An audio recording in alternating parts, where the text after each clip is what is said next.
इस वक्त रात के 1:30 हुए हैं और मैं इस वक्त मौजूद हूँ पुंछ में। पुंछ सिटी के दोनों तरफ एलओसी पर ज़बरदस्त हैवी शेलिंग हो रही है।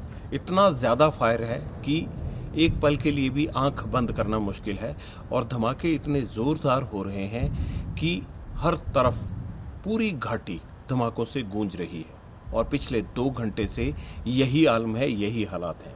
भारत ने जब से पाकिस्तान पर एयर स्ट्राइक किया है तब से पाकिस्तान लगातार ड्रोन से हमले कर रहा है, मिसाइल से हमले कर रहा है। भारत ने उसके हर हमले को नाकाम किया है। लेकिन आज 8 बजे के करीब जो भारत की तरफ से हमले नाकाम किए गए, उसके बाद एलओसी पर जितना तनाव है और जितनी गोलाबारी हो रही है उसकी आवाज़ें पिछले 2.5-3 घंटे से मैं पुंछ में सुन रहा हूं। और पुंछ शहर के ऊपर भी रात है, लेकिन एहसास हो रहा है कि काफ़ी करीब हमारे ज़ोरदार धमाके हो रहे हैं। सुबह ये पता चल पाएगा कि आखिरकार कहाँ कहाँ क्या नुकसान हुआ है। हालांकि पुंछ शहर ज़्यादातर इलाका खाली कराया गया है, इवैक्यूएटेड एरिया है, लेकिन बावजूद उसके इतनी हैवी शेलिंग हो रही है कि इसमें जानी भले ना हो लेकिन माली तौर पर नुकसान संभव है। और ये कोई 1 या 2 मिनट के लिए नहीं हो रहा है, बल्कि ये पिछले 2-3 घंटे से लगातार चल रहा है। ये आवाज़ें सुनवाने के लिए और कितनी हैवी शेलिंग हो रही है, आर्टिलरी का फायर कितना ज़बरदस्त है दोनों तरफ से, यही दिखाने के लिए सरहद पर कितना तनाव है, सरहद पर कितना दोनों फोर्सेस के बीच में कितना आपस में जंग चल रही है, ये दिखाने के लिए हम आपको आवाज़ के माध्यम से ये तमाम चीज़ें सुनवा रहे हैं। काफ़ी मुश्किल ज़िंदगी हो गई है पुंछ में लोगों की, इसीलिए प्रशासन ने पहले ही इन्हें निकाल दिया था। और अब ये लग रहा है कि ऑपरेशन सिंदूर एक तरह से एलओसी पर जंग में तब्दील होता जा रहा है।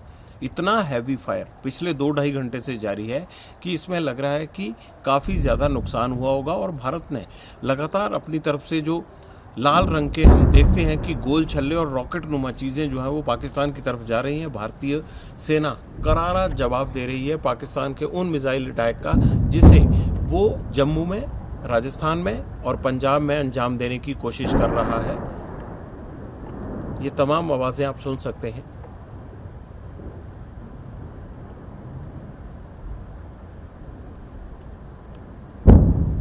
यहाँ पर हम लाइट ऑन नहीं कर सकते, इसीलिए मोबाइल कैमरा की लाइट से हम केवल आपको इतना दिखा रहे हैं कि हम पुंछ से मौजूद होकर जो माहौल इस वक्त है जंग का, जो कुछ हो रहा है आसमान से लेकर ज़मीन तक जो घटित हो रहा है, जो हमारे कान सुन पा रहे हैं, हम केवल ये आपको सुनवा रहे हैं। देखिए कितनी नज़दीक ये धमाके हो रहे हैं और ये रुकने का नाम नहीं ले रहे हैं पिछले 2.5-3 घंटे से। भारत और पाकिस्तान के बीच एलओसी पर लगभग हम ये कह सकते हैं कि जैसे जंग छिड़ चुकी होती है वैसे हालात हैं। दोनों तरफ से रॉकेट दागे जा रहे हैं, हालांकि भारत की तरफ से ज़्यादा रॉकेट दागे जा रहे हैं। ये जो जोरदार आवाज़ आई है ये पुंछ की साइड गिरा है और जाहिर सी बात है पाकिस्तान की तरफ से आया हो।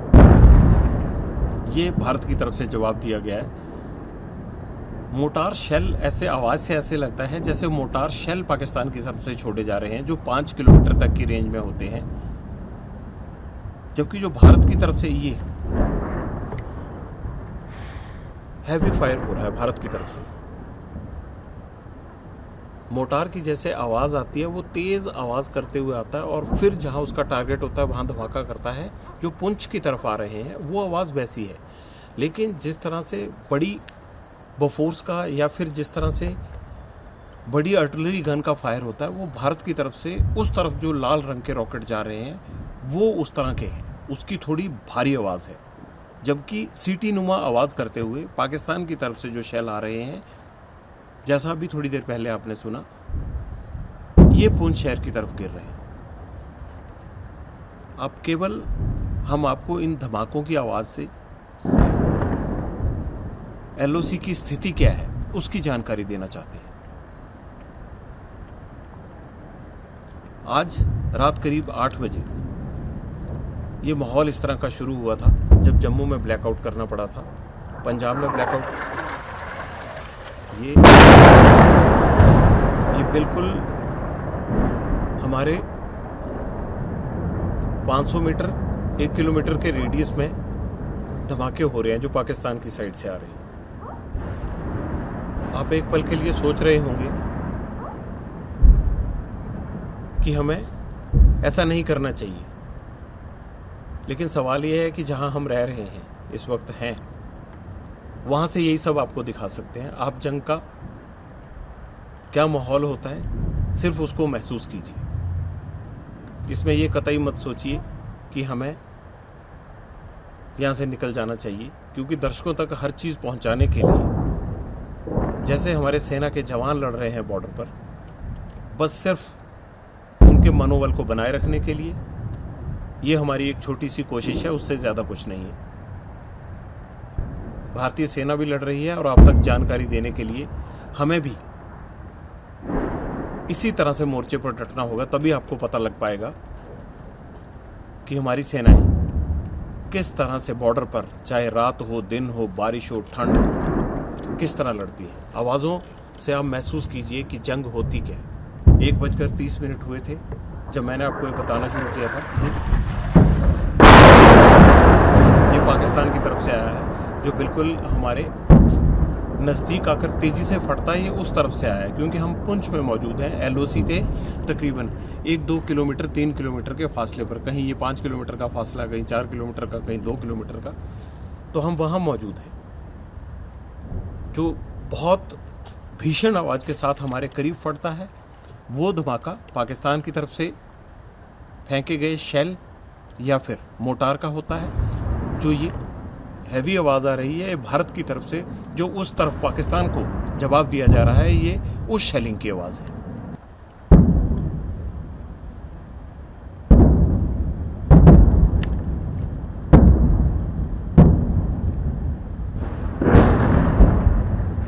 ये लगातार देखिए दोनों तरफ से फायर हो रहा है।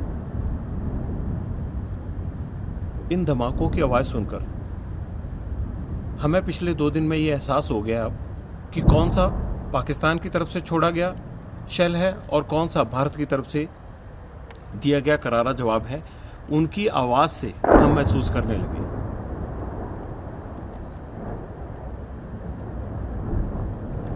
जो हमारे जितना करीब गिरेगा वो पाकिस्तान की साइड से छोड़ा गया होगा।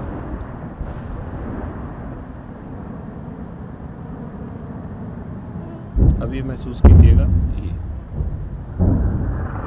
ये पाकिस्तान की साइड से है, देखिएगा। अब हमें आवाज़ से ही पता लग जाता है। जो सीटी बजाता हुआ तेजी से आता है और हमारे करीब जोरदार आवाज़ के साथ फटता है, वो पाकिस्तान की तरफ से फेंका गया, पुंछ पर फेंका गया, यहाँ के सिविल इलाके पर फेंका गया मोटार शेल होता है। ये शेलिंग पिछले 2 घंटे से जारी है और रात को जब आप शहरों में सो रहे होंगे, सुबह उठेंगे, तो इस रिपोर्ट के माध्यम से आप अंदाज़ा लगा सकते हैं कि कैसे हमारी सेनाएं, हमारे वीर सैनिक रात भर बारिश के बीच, ठंड के बीच, मोर्चों से किस तरह से दुश्मन के साथ डटकर मुकाबला करते हैं। और अपनी इन्हीं सेनाओं के लिए हम रात को उनके इसी वीर साहस को दिखाने के लिए यहाँ पुंछ में मौजूद हैं।